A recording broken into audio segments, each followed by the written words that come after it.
Você tem clareza de quais ações podem guiar sua empresa rumo ao crescimento e à perenidade que você deseja? A M Prado Governança Corporativa prepara a sua organização. Melhores práticas adotadas no mercado voltadas para aprimorar seu modelo de gestão e tornar sua empresa mais sólida e lucrativa. Impulsione o valor do seu negócio e ganhe credibilidade com o apoio de consultores seniores com mais de 90 projetos entregues. Nas empresas familiares, a governança torna-se imprescindível diante dos cenários de desavenças e de instabilidade, pois equilibra o crescimento da família com o suporte do crescimento do próprio negócio. Para isto, uma série de ações são implementadas de acordo com cada realidade, incluindo aí o planejamento patrimonial e sucessório. Venha conhecer as soluções da M Prado Governança, personalizadas e adequadas ao seu negócio.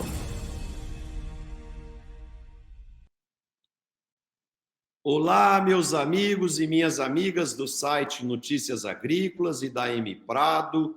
Estamos aqui nesta quinta-feira para mais um programa Líderes do Agro. Como vocês sabem, o nosso propósito maior é trazer líderes do agronegócio que possam compartilhar conosco suas experiências, suas visões estratégicas, para que você, internauta, espectador do nosso programa, possa absorver essas informações e, consequentemente, implantar no seu negócio, aperfeiçoar a sua forma de administrar e, com isso, a gente promover o desenvolvimento das empresas, do agro e, consequentemente, do nosso Brasil. Hoje, nós temos o privilégio aqui, e pela primeira vez, o Líderes do Agro vai receber dois convidados, dois irmãos, que são são diretores, dirigentes da Inata. A Inata é uma grande companhia de atuação em todo o país, a sede dela é em Uberlândia, a empresa foi fundada em setembro de 2008 e ela atua com produtos biológicos, principalmente no segmento de veterinária, voltada para animais, e também, em breve, a Inata está entrando também no segmento de agricultura. Os nossos convidados vão poder comentar isso melhor aqui conosco. Daniel, Mauro, sejam bem-vindos. Para nós é um prazer receber vocês aqui. Marcelo, nós também agradecemos pela oportunidade, né, de poder falar um pouquinho da empresa, contar um pouquinho também da nossa história aí. Então, a gente está muito motivado aí para poder contar um pouco daí do que a gente passou e dos projetos para frente. O Daniel, eu queria ouvir você e depois, posteriormente, o Mauro. Como que o agro entrou na vida de vocês? Em que momento da vida? Foi na infância? Foi na adolescência? Foi depois da universidade? Em que momento que vocês apostam no mercado de biológicos e vão trabalhar no agronegócio? Perfeito, perfeito. Marcelo, começou desde novo, né? Desde criança. Meu pai, juntamente com o sócio, com o Márcio, primeiramente montou o laboratório, depois meu pai veio fazer parceria com ele, viraram sócios, né? E a gente sempre brincou muito que a gente gostaria de participar da empresa. Na época era o laudo laboratório, era um laboratório voltado principalmente à parte avícola, né? E fazia análises clínicas, né? Eu comecei primeiramente trabalhando de office boy, então trabalhei um pouco na parte financeira da empresa, depois larguei, fui estudar, fiz faculdade de engenharia, depois fiz administração e voltei a trabalhar com eles já pensando no desenvolvimento das novas empresas, né? E aí entra a Inata, né, em 2008, 6 anos depois que eu voltei para a empresa. A gente já tinha um certo conhecimento na área biológica, porque além de um laboratório voltado para as análises do governo, a gente fazia um controle de qualidade de outros fabricantes de vacina. E em 2008, a gente iniciou a nossa construção da nossa própria fábrica, não só para fazer o controle das outras vacinas, mas para a produção própria. Legal. Mauro, e você? Você fez Em que momento você resolveu trabalhar no agro, Mauro? Marcelo, obrigado, viu, pela oportunidade, obrigado pelas palavras, é um prazer estar aqui com você novamente, um amigo e uma pessoa que eu admiro muito como pessoa e como profissional, viu? Obrigado. Eu comecei também, semelhante ao Daniel, logo após a minha formatura, eu formei em economia, eu vinha trabalhar numa consultoria de muito respeito no Brasil, que me ensinou bastante na área do agronegócio, foi quando eu vamos dizer assim, eu peguei gosto pelo mercado, pelo ramo, né, agrícola e agropecuário, na verdade. E 2 anos após trabalhar nessa consultoria, tive a oportunidade de vir trabalhar na empresa da família, né? Para mim foi uma honra, um privilégio poder trabalhar com meus irmãos, com meu pai, o Márcio, que trabalharam muitos anos na Granja Resende, né? Trouxeram uma boa bagagem nessa área veterinária e comecei junto com o Daniel, com o meu irmão e os demais sócios, lá no laboratório, até desenvolvermos para diversificarmos as atividades para a produção de biológicos, de fábrica de vacinas, e agora passando para o agro. Então, foi um privilégio já na minha adolescência poder trabalhar com a família, aprender com meu pai, com a geração, né, anterior, tomar o aprendizado deles, de técnico como profissional e pessoal, e conseguir trazer, né, essa dinâmica que nós temos, essa velocidade, alinhada à tecnologia, para que a gente possa combinar as 2 gerações aí e trazer o melhor que nós temos de cada uma delas para a empresa, né? Eu quero fazer uma pergunta para os dois. Vocês trabalham numa empresa familiar, onde os 2 sócios fundadores, um deles é o pai de vocês, né, o Edson, e o outro sócio é o Márcio, e eu percebo que vocês se dão muito bem e tal. Agora, é fácil trabalhar com o pai, Mauro? Marcelo, por incrível que pareça, eu acho que nós somos abençoados, viu? A gente sabe que sociedade não é fácil, né? Há muita divergência de opinião, de visão, e isso aqui não é diferente. Mas eu acho que, graças a Deus, eu tive um exemplo do meu pai e do Márcio Botrel, que são sócios há 35 anos, e verdadeiramente eu nunca vi uma briga ou um desentendimento entre eles. Apesar das divergências de opinião, sempre respeitaram muito um ao outro. E da mesma forma, nós queremos trazer para a nova geração. Eu, meus irmãos e os filhos do Márcio, nós estamos cultivando justamente essa mesma relação de amizade e relação de respeito às divergências de opinião. Então, estamos conseguindo enfrentar isso e, como eu te falei, conseguindo obter o melhor de cada um de nós, né, dos diferentes perfis e opiniões, Marcelo. É um prazer e um privilégio. Ô, Daniel, é fácil trabalhar com o irmão, Daniel? É sim, Marcelo. Marcelo, talvez a pergunta deveria ser para o meu pai, se é fácil trabalhar com os filhos, que eu acho que a gente dá mais trabalho que ele, viu? A verdade é essa, né? Ele é uma pessoa, tanto ele como o Márcio são 2 pessoas muito, muito fáceis de lidar, né? E a gente tem cada vez mais aprendido com isso, e foi muito interessante, porque a gente chega a falar que eles são irresponsáveis, o tamanho da entrega que eles deixaram com a gente, e aí, de fato, trouxe não um peso, mas uma responsabilidade muito grande de fazer, continuar, né, com esse nome e fortalecendo o nome, né? Então, nós tivemos que nos unir, e aí, respondendo a sua pergunta, eu, meus irmãos e os demais sócios, nos unir exatamente para que a gente pudesse, né, continuar mantendo o bom nome da empresa e podendo, né, fortificar mais. Então, sem dúvida, muito fácil trabalhar com eles. Agora, vocês delimitaram bem o espaço de cada um para não ir 2 na mesma bola, né? Já que nós estamos em época de Copa do Mundo, né?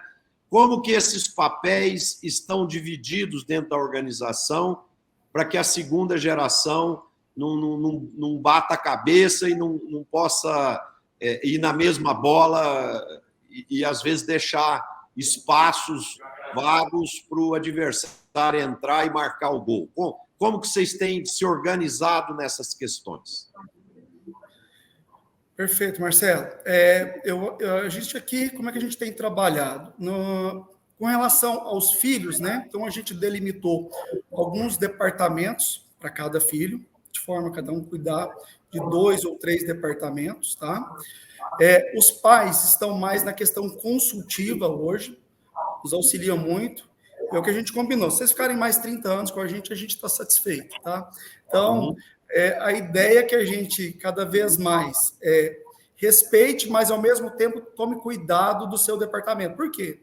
Muitas das vezes também, principalmente quando a gente fala hoje de 5 sócios tocando a empresa, nem a questão de invadir, mas a questão de ter alguns espaços que não estão cobertos por ninguém. E esse é um dos sofrimentos que eu acho que muitas empresas passam, né? É aquele espaço que não tem um dono, né? Então, a gente tem tratado não só dessa questão de cada um cuidar do seu, mas de não deixar nenhuma informação que não tenha um diretor que possa responder por isso. Tá? Perfeito, perfeito.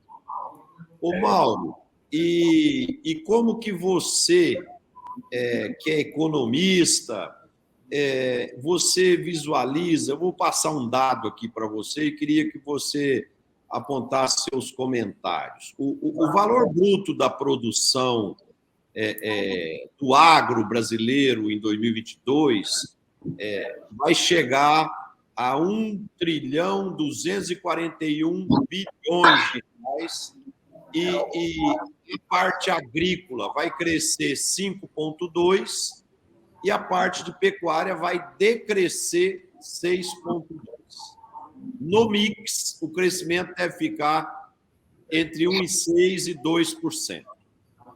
Aí, um dos fatores que afetou muito o setor de produção animal foi a alta das commodities, né? O milho, a soja, subiu aí ao redor de 32,5% nos últimos 12 meses.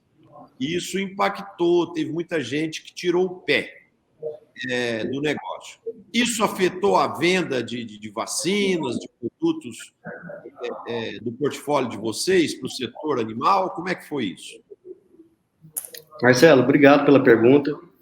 Realmente, a gente viu no início desse ano, em virtude de diversos fatores como consequências da pandemia e a guerra na Rússia, os insumos triplicaram o valor, fretes, então, realmente isso impactou na indústria. Incrivelmente para nós conseguimos vencer isso, aumentando nossas margens, reduzindo custos e buscando novos clientes. Hoje, a gente viu, principalmente, granjas de suíno, no início do ano, com muitas dificuldades, né? Custos de produção muito altos, mas a nossa empresa tem crescido nos últimos 5 anos, em média, 30% ao ano. Então, apesar do agro, o agro é um mercado muito pujante, né, Marcelo? Então, a gente tem se posicionado em nichos que não são atendidos por grandes empresas multinacionais, e isso tem ido muito bem. Temos aumentado nossa carteira de clientes, nossa margem. Nós somos uma empresa que busca muito a verticalização e internalização dos processos. Então, desde os insumos necessários, produção dos ovos SPF, tudo isso que é necessário, os principais matérias-primas, a gente tem internalizado na empresa para que a gente tenha controle da produção e, ao mesmo tempo, redução de custos de produção. Então, nós temos conseguido melhorar a nossa margem a cada ano, crescer 30% em média a cada ano, apesar das dificuldades do cenário externo, né? Então, eu creio que isso não tem impactado diretamente a gente, viu, Marcelo, respondendo a sua pergunta. Tá. Ô, Daniel, eu queria falar um pouquinho agora sobre o segmento de piscicultura. A piscicultura está muito alinhada com alimento saudável, né? Todo mundo quer aumentar a longevidade, aí você vai no médico, o médico manda você comer mais peixe e tal. O que está faltando? O Brasil tem tanta represa, tantos rios, uma costa marítima gigantesca que poucos, talvez ninguém tenha uma costa do tamanho da nossa. O que falta para o Brasil explodir no bom sentido para ser um grande produtor de piscicultura? Marcelo, eu vejo aí, acho que nós temos 2 cenários, né? Eu acho que a gente, num primeiro momento, a gente está começando a aprender a criação, né? Então, a gente está entendendo um pouco mais como melhorar esses custos, como reduzir o custo né, da piscicultura, para a gente conseguir ter um preço mais barato à mesa, né? A gente também está aprendendo com a questão sanitária. Então, quando a gente fala, por exemplo, pegando a nossa área, né, a parte de vacinas para peixes, elas são muito poucos agentes que a gente ainda trabalha, né? E isso pode gerar um risco muito grande para o produtor, né? Vamos pegar o exemplo aqui do camarão, por exemplo, alguns anos atrás, né? Que a gente teve uma perda enorme. Então, eu acho que isso está fazendo com que as empresas ainda estejam engateando nesse cenário. Mas, nos últimos 2 anos, a gente tem visto um investimento alto, viu? Marcelo, a gente participou há 2 anos atrás de um evento de peixes, né? A gente era um dos expositores, e naquela época, se não me engano, os dados estavam em torno de 20% de vacinação em todo o mercado. E hoje a gente já está falando em torno de 80%. Ou seja, o que a gente está vendo com isso? Não um aumento simplesmente da vacina, mas um aumento da profissionalização. Então, acho que as empresas estão ficando mais profissionais nesse mercado, nesse negócio, né? E cada vez mais a gente vai conseguir ter um custo mais certo na mão. E isso, com certeza, também vai virar para o consumidor, que vai ter um produto mais barato à mesa. Tá? Legal. Ô, Mauro, eu sei que cuida também da parte regulatória e da empresa. No setor de defensivos, os ambientalistas criticam muito o Ministério da Agricultura porque está liberando muito novos produtos, novos inseticidas, novos herbicidas, fungicidas, etc. Agora, a onda da agricultura está muito forte no uso de produtos biológicos. Isso tem crescido 60% ao ano e hoje 80%, 90% dos agricultores já usam produtos biológicos. Você que cuida da parte de regulatória das vacinas perante o Ministério, comparada à burocracia do Brasil, com a burocracia de outros países, nós somos um Brasil ágil nessa burocracia ou ainda somos muito lentos e, com isso, atrasa o surgimento de novos produtos, novas soluções? Marcelo, infelizmente, é a segunda opção ainda, viu? Eu acho que um dos quesitos que nós somos campeões ainda é na burocracia. Eu estou acostumado muito a trabalhar com registro de vacinas. No Brasil, hoje, em torno de 4 a 5 anos para você registrar uma vacina, né? Você leva aí de 1 a 2 anos para o desenvolvimento de uma vacina e, após protocolar o dossiê no Ministério da Agricultura, você tem aí de 2 a 3 para o início do processo de análise e a conclusão leva aí de 4 a 5 anos. Essa é a média, né? Atualmente, parece que as coisas têm agilizado um pouco. Com o teletrabalho e outras medidas de transparência que foram adotadas pelo Ministério nesses últimos anos, esse prazo tem reduzido um pouco. Então, eles têm analisado processos aí, iniciado com 2 anos, tentando concluir até 3 anos de análise para registro de uma vacina após protocolo no Ministério. Então, você já nota, Marcelo, que é uma grande barreira à entrada para qualquer empresa que queira iniciar nesse mercado de biológicos, de vacinas, que, além do desenvolvimento técnico, você tem todo o processo burocrático junto ao Ministério para registro desses produtos, né? Que, pelo menos 5 anos você pode considerar aí. Já trazendo para a área agrícola, foi uma surpresa agradável. Eu senti processos muito menos burocráticos e muito mais ágeis do que na área veterinária. Principalmente em se tratando de biológicos, Marcelo, o Ministério tem se movimentado muito atualmente com a criação de novas instruções normativas voltadas especificamente para biológicos, para defensivos biológicos.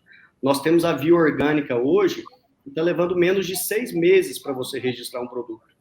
E a via convencional, em que são exigidos testes toxicológicos, ecotoxicológicos, de eficiência agronômica, tem levado aí 1 ano, 1 ano e meio para ser analisado e aprovado pelo Ministério. Então, você nota que na área agrícola, já se tem, apesar de ser novo, né, a questão biológica, os defensivos biológicos serem relativamente novos, eles já têm adotado medidas que têm agilizado em muito o processo quando se trata de defensivos biológicos, né? Espero que isso venha acontecer também na área veterinária. Agora, a pergunta que eu vou fazer, eu quero ouvir vocês dois. Quando nós tivemos o início da pandemia no Brasil, da Covid-19, o assunto de vacinação ficou muito politizado, né? Então, aí a gente descobriu uma categoria na sociedade aí, que era os sommeliers de vacina, né? O cara ia tomar vacina, se não tivesse a vacina A, ele não tomava porque ele queria tomar aquela, mas só tinha B e tal, e dava aquele estresse, chegou a dar até caso de Ministério Público isso aí. Quando nós éramos jovens, a gente tomava vacina contra gripe, contra tétano, contra várias doenças, hepatite, varíola, e a gente nunca perguntou o nome da vacina, né? Então, ele tomava porque tinha que tomar e não sabia nem o fabricante. Com a Covid-19, isso foi politizado, né? Como eu disse anteriormente, e ficou falando que a vacina A é melhor que a B, que a C, que a D. Como que é isso no mercado de vacinas para os animais? Tem essa polêmica toda que a vacina da Inata é melhor que a da outra e tal? Ou são vacinas todas consideradas boas e aí é mais uma questão de estratégia comercial e tal? Como que funciona isso? Marcelo, eu diria que nós temos dois cenários também nesse caso. A gente tem, de fato, algumas vacinas que têm um diferencial, né? E ali a gente pode falar de vários itens dentro de uma composição de uma vacina, né? A vacina, basicamente, ela tem dois itens muito importantes, que é o antígeno, né, o agente ali dentro, e o adjuvante, né? Então, são dois pontos muito importantes na qualidade de uma vacina, né? A questão da escolha da semente ou do agente, que a gente fala, é muito importante para uma resposta do indivíduo, né? Então, quando você tem uma cepa muito boa, isso com certeza vai fazer uma diferenciação na sua vacina. E o outro item, né, o outro insumo, é o adjuvante. De fato, um adjuvante, né, que tem uma capacidade melhor de resposta ou de durabilidade, ele tende a trazer uma proteção mais prolongada para o animal. E também uma menor reação, porque, na verdade, ali é um cobertor curto, né? A vacina, o que você quer? Você quer que ela dê menos reação no indivíduo, mas que traga uma proteção mais prolongada. E esse talvez é o grande desafio de uma boa vacina.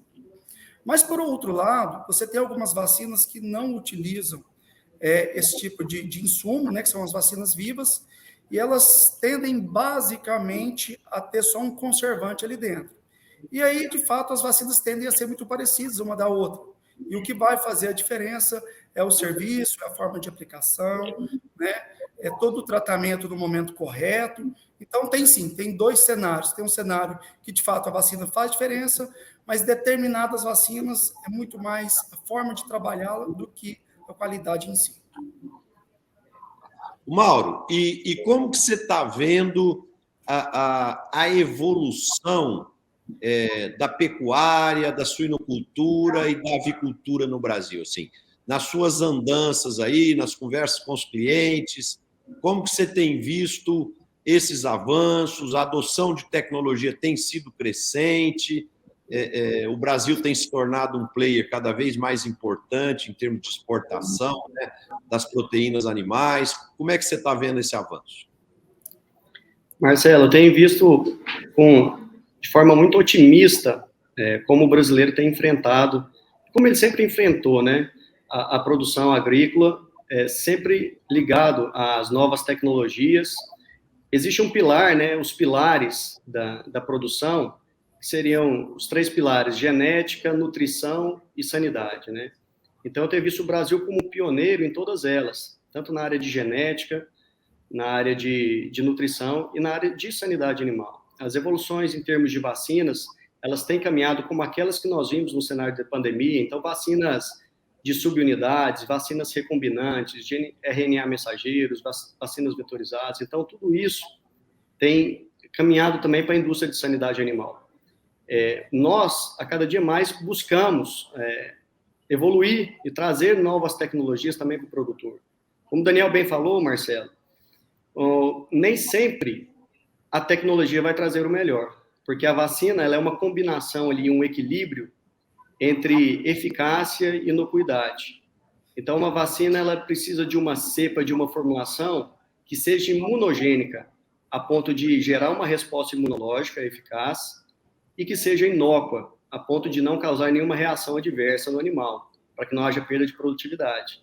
Então, esse equilíbrio é o principal fator do sucesso de uma vacina, independente da tecnologia.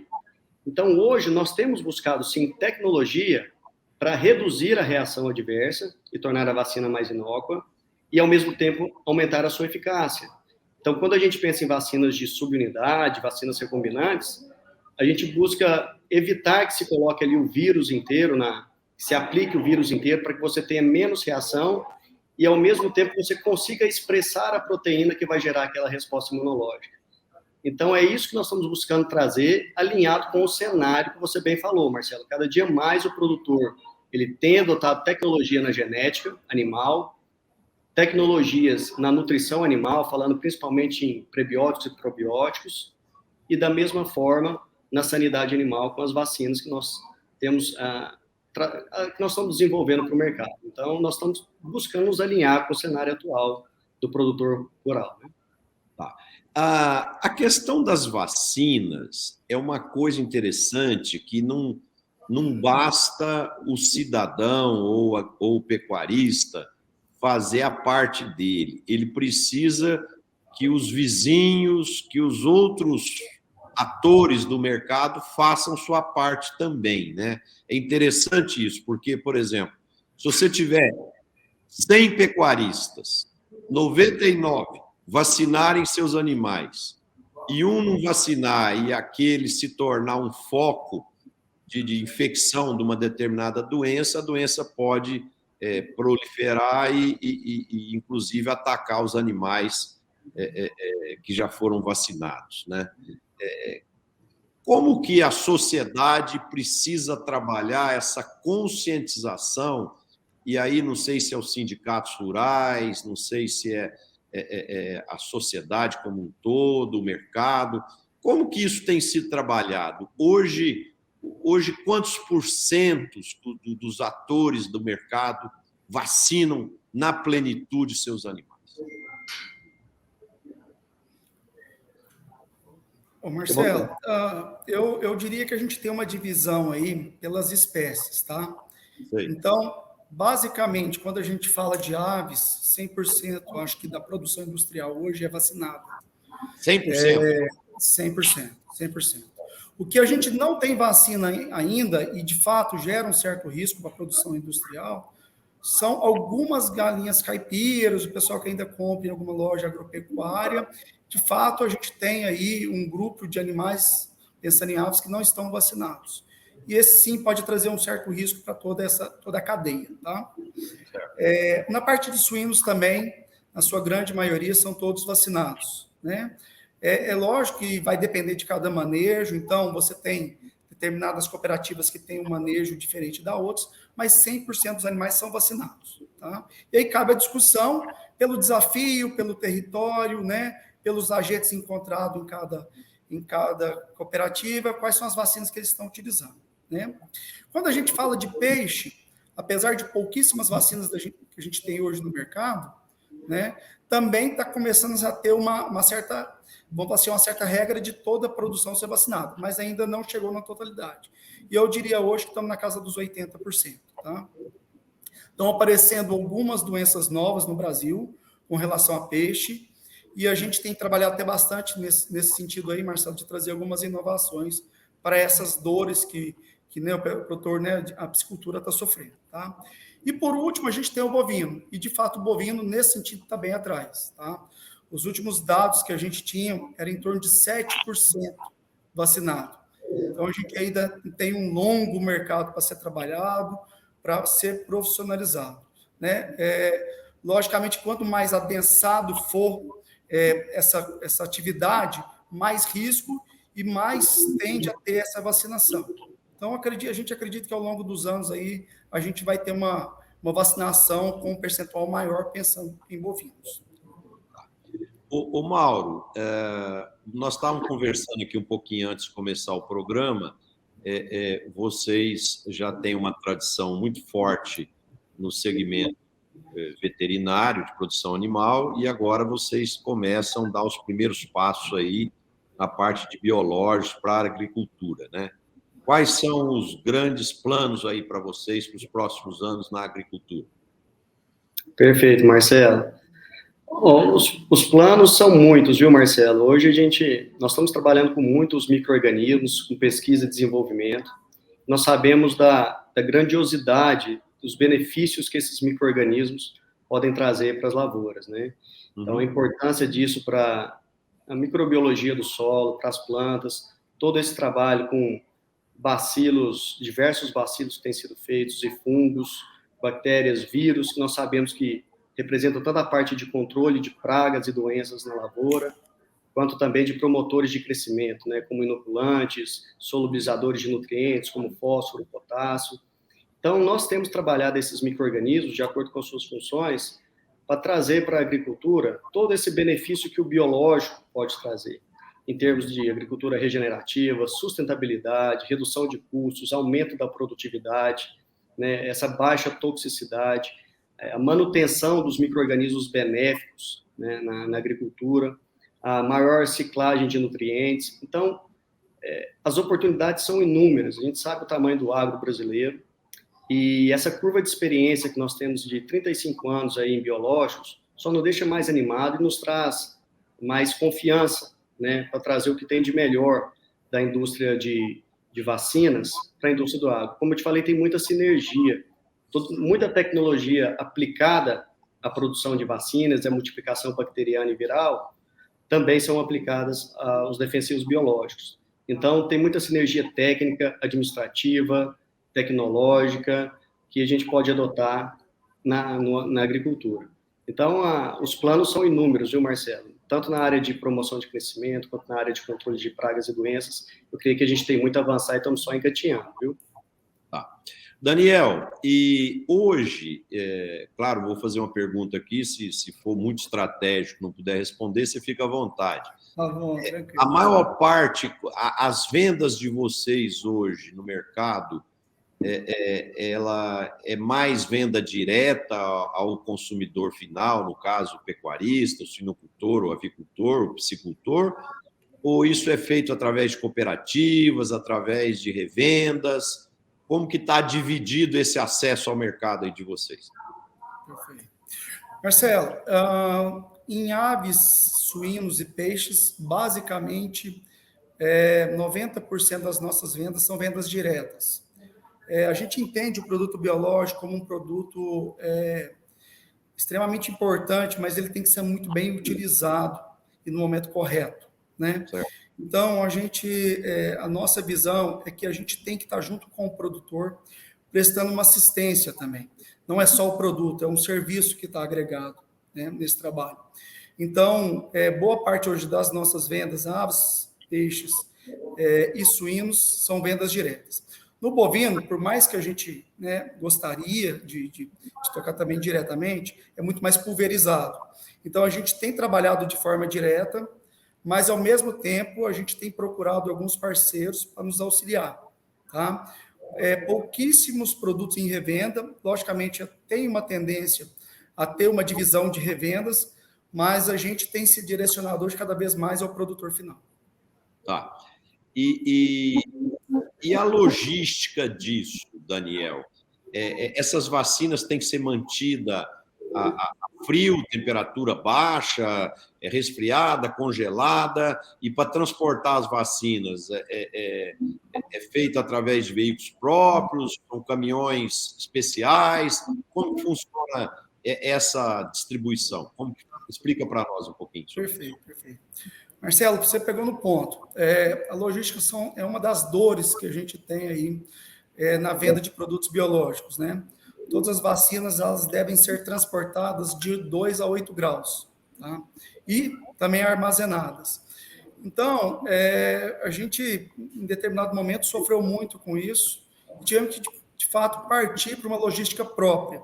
Hoje, as nossas vans são refrigeradas, né? a gente entrega na mão do produtor, exatamente para garantir, né, essa conservação, né?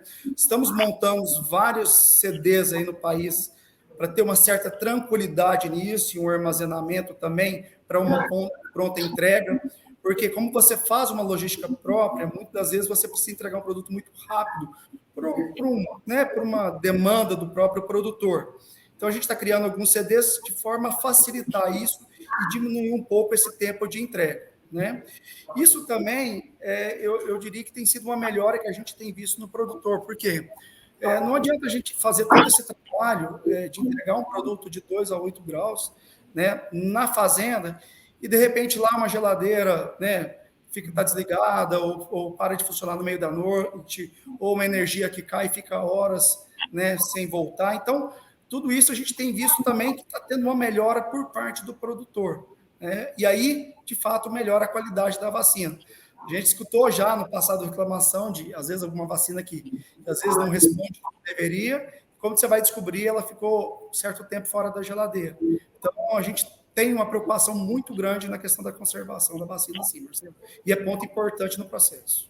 Ô Daniel, e você acredita que o pecuarista, o suinocultor, o avicultor, em um futuro próximo, vai comprar vacina no marketplace, ou no comércio eletrônico, ou num site de vocês, igual ele compra uma televisão no Magalu, ou um sapato lá na Netshoes e assim por diante? Sinceramente, eu acredito que sim. Eu acho que... E o agro também tem ensinado muito isso a gente, né? Cada vez mais o nosso cliente hoje está muito profissional e ele tem pessoas capacitadas para escolher um bom produto, para testar um bom produto, né? Muitos dos nossos clientes não só compram a nossa vacina, como validam a vacina, né? Coletam soro, analisam isso no laboratório. Então, de fato, a gente tem sido checado a cada momento.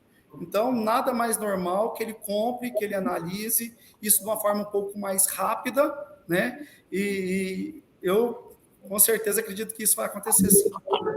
Ô Mauro, a gente tem visto em quase todos os segmentos do agro uma certa chegada de grandes multinacionais aí para competir e tal, e o mercado cada dia é mais global, né?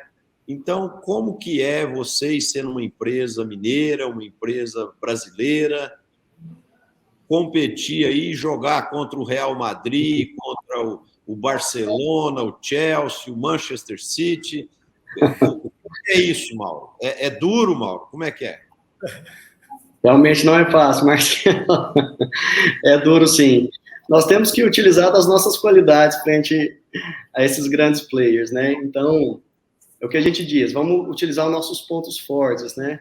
Eu vejo que, realmente, nós não temos o poder de fogo que esse pessoal possui em termos de pesquisa e desenvolvimento, produção em grande escala, economia de escala, mas nós temos algumas vantagens, Marcelo, frente a esses grandes players, né? Vamos dizer, por exemplo, a flexibilidade e agilidade da empresa. Então, você virar um barquinho é mais fácil, um iate é mais fácil que virar um transatlântico. Isso dá para nós velocidade, agilidade, flexibilidade. Hoje nós estamos muito próximos do produtor. Então, por ser pequeno, a hierarquia tem poucos níveis. Então, vamos dizer o seguinte, eu estou muito próximo dos problemas do campo, me adaptar às melhores soluções para o cliente, eu sei o que está acontecendo na fazenda, então eu trago isso para dentro do escritório e as decisões são tomadas muito rapidamente. O curso é mudado muito rapidamente. Então, a capacidade de adaptar às necessidades do cliente, de adaptar as nossas soluções, eu creio que essa é a nossa vantagem. E isso tem nos dado sucesso, principalmente se tratando de vacinas personalizadas, que são as vacinas autógenas, em que eu preciso de muita agilidade. Então, num processo, descrevendo brevemente, que eu preciso coletar amostras nas fazendas, isolar as bactérias, os vírus que estão causando aquela possível enfermidade e produzir a vacina personalizada para aquele cliente, a partir dos agentes patogênicos ali isolados, isso exige muita proximidade e agilidade com o cliente, né? E você não consegue ter grandes escalas de produção nesses casos, mas você consegue uma margem mais interessante. Então, nós temos nos posicionado nesses nichos de vacinas personalizadas em que você consegue obter uma maior margem e, ao mesmo tempo, uma maior eficácia da sua vacina. Isso tem dado credibilidade, Marcelo, para a nossa empresa e, realmente, a gente adquire produtos diferenciados. E, para finalizar, Marcelo, além desse ganho, pelo fato de trabalhar com a coleta de amostras do Brasil, de todo o país, e desenvolver vacinas todos os dias, isso tem nos dado muita substância, muito fundamento, e a possibilidade de conhecer o perfil epidemiológico do Brasil. Isso nos dá ferramenta para definir as cepas mais imunogênicas, as melhores formulações. Então, hoje eu tenho um banco de germoplasma aqui muito rico, e com isso eu consigo desenvolver vacinas comerciais com muito mais propriedade, mais voltadas para a realidade epidemiológica do Brasil. Então, hoje, eu sei as cepas que estão circulando no país e eu consigo desenvolver vacinas voltadas para os desafios de campo que nós temos na nossa região. Então, além de conseguir esses nichos, essas margens, isso tem nos dado substância para desenvolver vacinas diferenciadas no nosso mercado e concorrer com essas multinacionais. Ô Mauro, você estava falando isso, eu estava me lembrando da discussão que houve no passado, da onde surgiu o coronavírus, se ele foi feito em laboratório ou se ele foi um vírus natural que veio de algum animal, alguma coisa assim. Quais os cuidados que uma empresa como a de vocês tem que tomar para que nesses trabalhos de seleção genética, de cepas, de coisas, possa não acontecer um acidente de escapar aí uma bactéria, um vírus ou um fungo que possa trazer problemas, seja para os animais, para as plantas ou para o ser humano mesmo? Perfeito, Marcelo. Os cuidados são vários, viu? Você começa principalmente pelas instalações do laboratório e da fábrica de biológicos. Então, você precisa atender a toda uma normativa e exigência. A produção de vacinas é um mercado muito regulado, né, Marcelo? Muito regulamentado e muito regulado. Então, em termos de instalações, você precisa ter uma instalação de nível de biossegurança, no mínimo nível 2, ou 2+, que a gente chama hoje, que são todos aqueles critérios que são exigidos de uma fábrica com salas limpas, com fluxo unidirecional de pressão, com sistemas estanques, com filtragem na entrada e na saída de ar, com duplicidade, com redundância dos sistemas de segurança. Então, hoje, nós somos auditados anualmente pelo Ministério da Agricultura para ver se, de fato, nós estamos atendendo a essas exigências de biossegurança que nós temos que atender, né? Então, esse é um primeiro passo.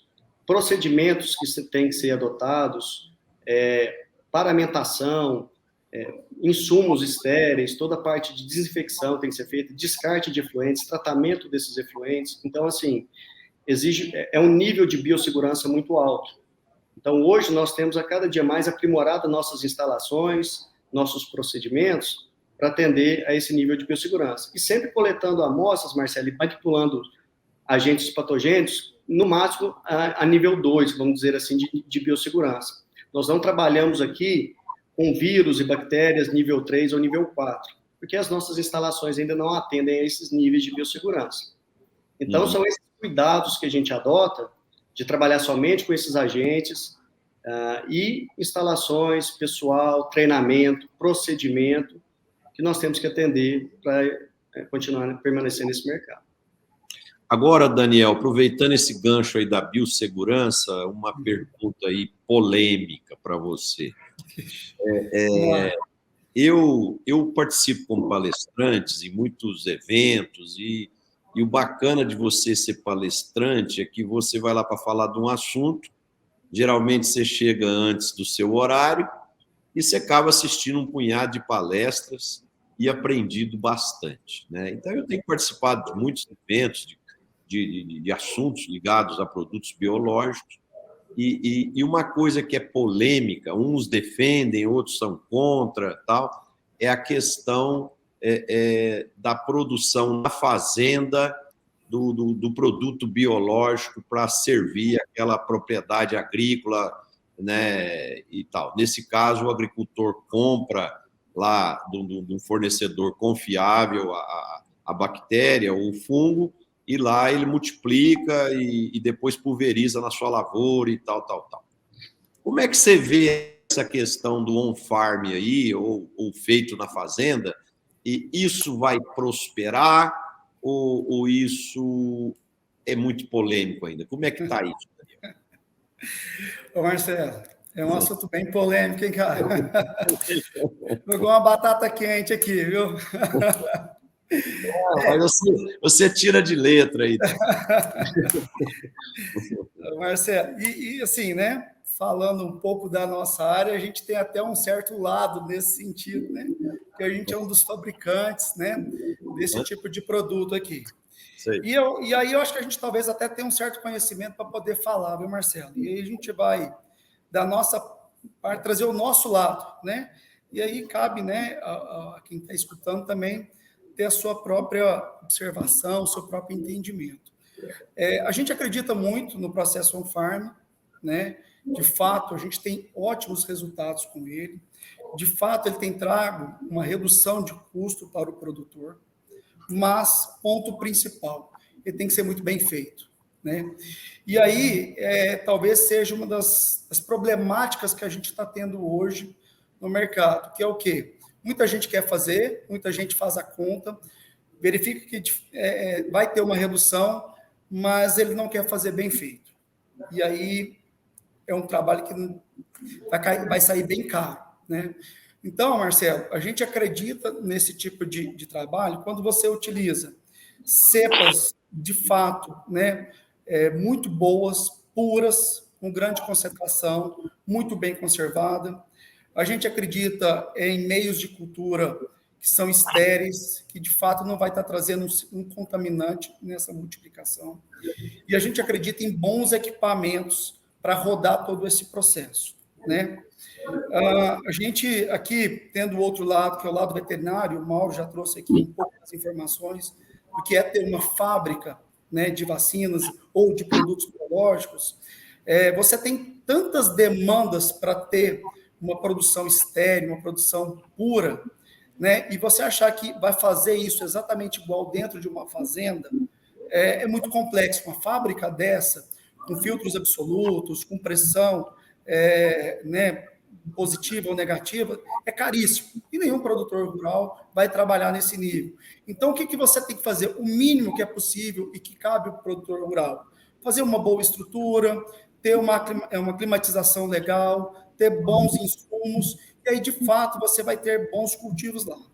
Então, resumindo, Marcelo, a gente acredita, a gente tem ótimos resultados com isso, mas precisa ser bem feito. Aquele trabalho de caixa d'água é um trabalho que, de fato, acho que não cabe hoje e acaba gerando mais custo do que redução. Perfeito. Ô, Daniel, continuando aqui com você que cuida mais da área comercial, das nossas andanças aí, nas diferentes áreas do agro, a gente tem visto o pessoal da geração Y e da geração Z mudando muito de emprego, né? Até porque eles têm uma necessidade enorme de ser feliz. Dinheiro até não é prioridade, a prioridade é ser feliz, se sentir bem, estar motivado, estar contente e tal. E o mercado é muito competitivo e está faltando mão de obra qualificada em tudo quanto é lugar. Então, eu tenho visto uma rotatividade enorme de profissionais de vendas. E aí vem a minha pergunta. O que vocês têm feito para diminuir essa rotatividade e fazer esses meninos novos se sentirem bem, felizes, para eles continuarem vestindo a camisa da Inata aí por um longo tempo? Perfeito. Marcelo, eu acho que você já deu, inclusive, a resposta. Não é remuneração. De fato, você tem que ter uma boa remuneração, ela tem que estar dentro de uma média de mercado, né? Mas não é só com salário que você segura as pessoas. Pelo contrário, nós tivemos casos aqui maravilhosos de funcionários nossos que foram aliciados por outras empresas, como você bem disse, Real Madrid, Manchester, bateram na porta aqui, tentaram contratar, né, os nossos Cristiano Ronaldo e Messi, né? E de fato, estamos conseguindo mantê-los, né? E por que disso? Eu acho que um projeto de vida, né? Acreditar no negócio, acreditar nos produtos, eles vivenciam isso, né? Esse movimento de estar muito próximo do dia a dia, de sentir a dor de um vendedor, de sentir uma dificuldade do produtor, e aí todo mundo engajado no mesmo projeto, isso aí com certeza tem ajudado muito a gente a manter esses talentos que a gente tem aí, né? Vale lembrar aqui, né, nesse último ano, a gente lançou uma vacina inovadora e foi por conta nossa? Não. Foi por conta de um cliente que estava com problema, foi por conta de um vendedor nosso que trouxe a demanda e a gente lançou a Cenevac, que é a primeira vacina do mundo de Seneca vírus, né, não tem ela no mundo, né, o Brasil está tendo aí a primeira vacina do mundo, e tudo por uma demanda de produtor e uma demanda de um veterinário nosso. Então, isso acho que traz prazer, traz empenho e vontade de trabalhar a cada dia, né? Um outro exemplo agora que a gente vai estar lançando também em janeiro agora, que é uma máquina vacinadora de peixe automática, né? Principalmente é uma máquina bem pequena. Todas as máquinas que existem no mundo hoje são máquinas grandes, do tamanho de uma sala. E a gente combinou o seguinte, cara, precisa de uma máquina dessa e que caiba dentro de um HB20. E conseguimos fazer, né? E isso, de novo, foi trago por um veterinário nosso de peixe, que mostrou, trouxe a demanda, e a gente veio para cá, trouxe no P&D, e estamos conseguindo apresentar isso para o produtor.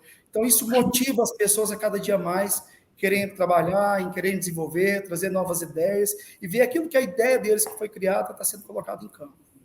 O Mauro, em relação às multinacionais, normalmente eles fazem um percentual do faturamento que eles investem em pesquisa, né? São números bem parrudos, tal. Uma empresa brasileira de biológico como a de vocês, agora vocês estão, imagino eu, montando o orçamento 2023. Vocês estabelecem um percentual do faturamento previsto para investir em pesquisa e desenvolvimento?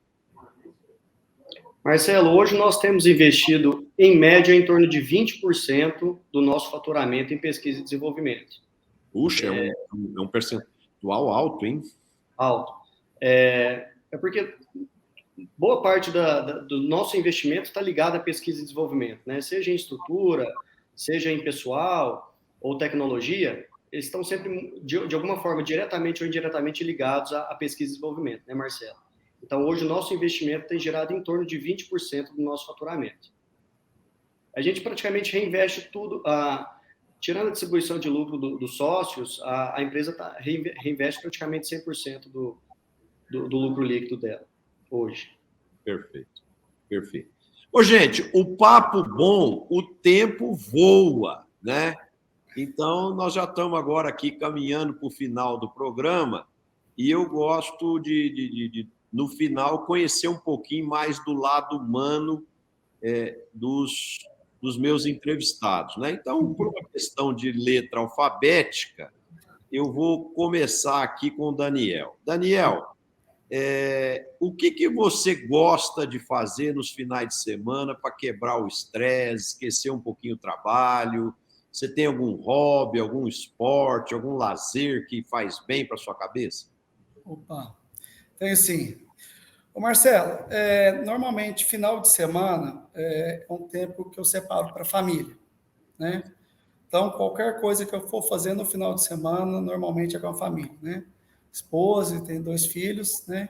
Uhum. E é o tempo deles. Mesmo que seja ir numa academia, ou ir num clube, né? Fazer uma viagem, às vezes a gente vai para o rancho ou para a fazenda, mas é o tempo que eu separo para eles.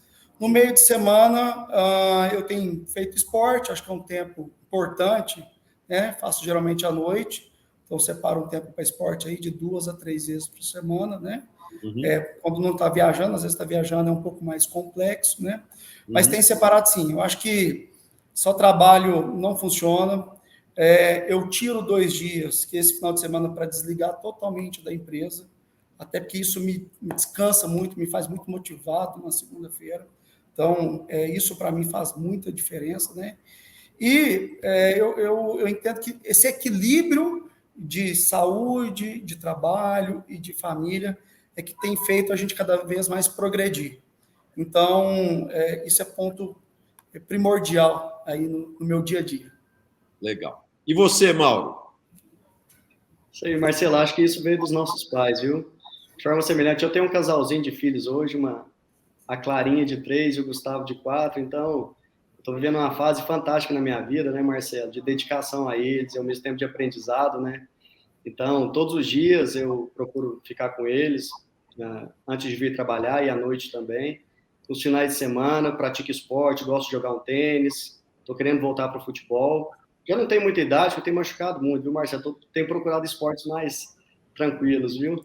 E ultimamente o meu hobby tem sido muito aprender, ler livros, aprender muito de agronomia, viu, Marcelo? As interações microbiológicas com as lavouras, isso tem sido o meu hobby, assim que os meninos dormem. Então, os meninos vão dormir, eu vou estudar um pouquinho. Atualmente, minha rotina tem sido essa, viu, Marcelo?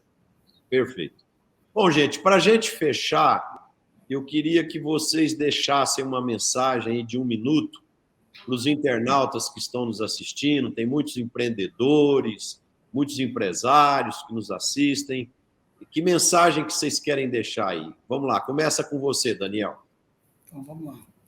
Bom, Marcelo, a gente começou essa empresa, né? A gente falando do Inata, a gente está desde o início, é um dos sócios fundadores, né? Quando a gente entrou na empresa, existia apenas o laudo. Eu te falo que tudo foi muito sofrido, mas foi muito bom. Foi muito bom começar do zero, foi muito bom.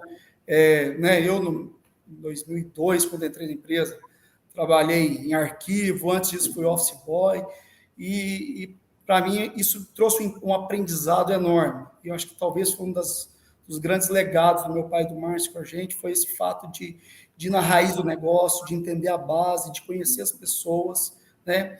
Então, eu vejo o seguinte, é desafiador, né? É difícil, mas é motivador. Então, perseverança vai ser, eu acho que talvez a palavra-chave para quem quer ser, né, um empresário do país. A gente tem uma dificuldade muito grande que não é só o negócio em si, mas todas as nossas regras tributárias, toda a burocracia que a gente vivencia. Então, acho que a palavra que fica aí é perseverança, né? Para a gente, se não tivesse isso, com certeza não estaríamos aqui. Caímos muitas vezes, foram muitos apertos, inclusive financeiros, aperto em casa, ajeita aqui, e aí hoje, graças a Deus, a gente está podendo aí colher desses frutos, né? Legal. Essa Mauro? é a palavra que eu queria deixar.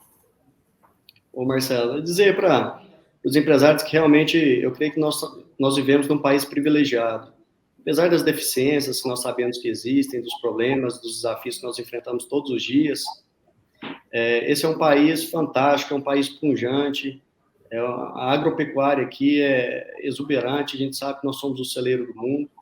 Então, no ramo, no setor que a gente atua, eu creio que é um trabalho abençoado. Então, a gente tem que agradecer e dizer que eu aprendo muito todos os dias com o empresariado brasileiro. Creio que nós somos também um celeiro de talentos, de empreendedores, de visionários, e você é um exemplo disso, né, Marcelo?